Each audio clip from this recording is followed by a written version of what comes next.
Robert, I have a question for you. Uh-oh. Yeah, here we go. What would ever happen if it came time for you to renew your mortgage? You can't renew your mortgage, obviously, because of the way rates have escalated over the past time period. You're forced to sell, you rent, and now the rent that you're paying is more than the mortgage you would have been paying had you renewed. What would happen to you? You'd be unhappy, you would complain, and you would leave out the most important parts of the story when you were using your sob story, crying to some newspaper reporter that was covering it. Well, you would also watch Real Estate Chat with Jonder Perez. and Robert Eade. And this article is in the Toronto Star. The bank said this single mother couldn't afford her Toronto condo. She now pays nearly double in rent. That's a gargantuan. I was waiting for the episode to use this word gargantuan, huge amount. So in 2015, Emily bought a home, modern 1.5 bedroom condo in mid-rise building downtown Toronto. Wasn't perfect. Gave her teen daughter the main bedroom. She installed sliding glass doors. Like some of you watching this who have liked and subscribed have probably gone through situations similar to that. It was near her daughter's school. Uh, and it was theirs until it wasn't. It's very dramatic the way they write these things. And so basically what they're talking about is, the situations of recent interest rates going up, mortgage renewals coming due, mortgage renewal comes up. Oops, you can't afford this anymore because of your situation.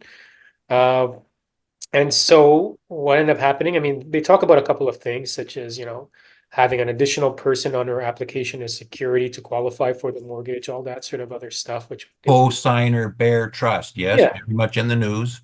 And now, okay, she used to spend about 2,000 on mortgage and condo fees. Now her rent for a 600 square foot two bedroom is $4,000, and she rents this 600 square foot two bedroom apartment in a bungalow converted into two units. So it's not even her own condo anymore, of course. It's not even that kind of a setting. I guess you call it a multi-unit if it was legally done. And it's making her poor. Now, Robert, we will link to this article, and so our Real Estate Chat viewers will read through it. And of course, we feel for situations like these because this could happen to anyone. It could happen to me. It could happen, well, Robert, probably won't happen to you, but for Real Estate Chat viewers who this might happen to, and they're afraid to open that envelope from the bank because of renewal times, like, is this a surprise really, or is this something that Real Estate Chat viewers can avoid? Well, I'd like to find out a few of the details that are missing. Now, there's one whole rental. She went into a rental and then she had to move all of a sudden because the people wanted to occupy. There was property was sold and people wanted to occupy it. So she went out. And now, in order to satisfy her primary locational need, she had to stay within a catchment of a school that she wanted to go to. And so that is why she's in such an unsavory type of accommodation right now. So if she bought it in 2015 and they came up for renewal sometime between now and then, let's say it was in 2021, what happened to the capital gain, the capital appreciation on that unit? What happened to that money? It's not mentioned. And the only way she got in there was with a cosign. And so she's a single mother. Now, this is it doesn't get into any of the gory details of how someone in her 50s has someone who's that young as a daughter and is characterizing herself not as an unwed mother, not as a widow, not as a divorcee, but as a single mother, because there's the most sympathy there. This woman took on a cosigner. She needed another cosigner. That's all she needed when the time came, but she had an unreliable cosigner. So was it that guy's fault? Was it her fault? Was it the newspaper writer's fault? No. Well, She had to go to this special school. She had to go to this special school. but Well, it's a juicy headline because, I mean, mind you, okay, Robert, off the top of your head, in Toronto, what does a one bedroom, what was it, a one plus den that yeah, one plus den she owned. What's the rent for in one? 2050, well, what's the rent for it? One plus 10. Well, it depends where it is. It's on Marlborough Street. Now, Marlborough Street has some good parts and some bad parts, but this is like quasi Yeah. Rosedale, I'm sorry, just north of Bloor Street, not too far from Yonge Avenue Road. So she should have tried with every ounce of vigor that to hang on to that thing. Now, what she did was she took the money because someone told her, oh, the market's collapsing, interest rates are up, and so you could take that money and you can buy again. It's not in the article. She got bad advice a million times in this, and now she's crying, poor me. What do you want me to do? What do you want me to do? Not pay rent? What do you want me to do? What happened to the windfall that you made on this apartment for just living there?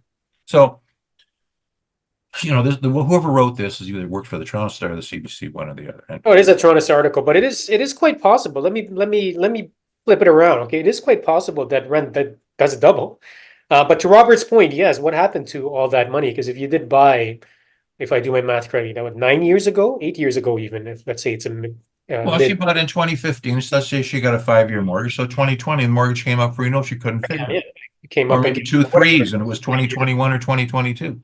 But Exactly. So she should have worked much harder at hanging on to the residency within the catchment of the school zone that she needed so badly. And her rent, her monthly payments, even if she got a second mortgage and a third mortgage, would not be the 4,000 she's currently paying. And she would still have all that equity. So she's had bad advisors. Oh, she's not alone. Apparently, there's a lot of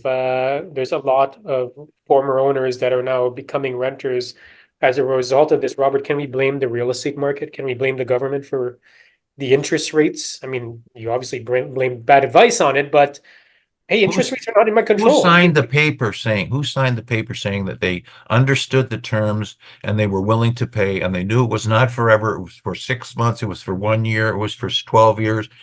Who signed the paper? That's who's responsible. There you go. I guess this episode can't drag on any longer. I mean, that's pretty much what it is. Real estate chat viewers, are Yeah, you you'll get comments on this one. are you I mean, hey, I mean it's a misfortune and it's unfortunate. And again, I have mixed feelings about this because yes, Love there's hurts, so do mortgages. there's the responsibility, there's the bad advice, there's the uninformed advice, uninformed actions. You'll see in our next couple of real estate chat episodes, so make sure you subscribe. That, Robert, we love our audience very much. We want them to avoid situations like this. And so the next episodes you're going to watch on Real Estate Chat, we're going to go through some of the pitfalls that have been happening recently so that you can avoid it. And it does hurt. It does hurt, and it does affect those people who are undergoing through it. But can it be avoided? Yes. Can you get proper advice? Yes. Robert, anything else to say? No, let's end it on the yes. Okay, let's end it on that. Thanks for watching this episode. Take care and bye for now. See you later.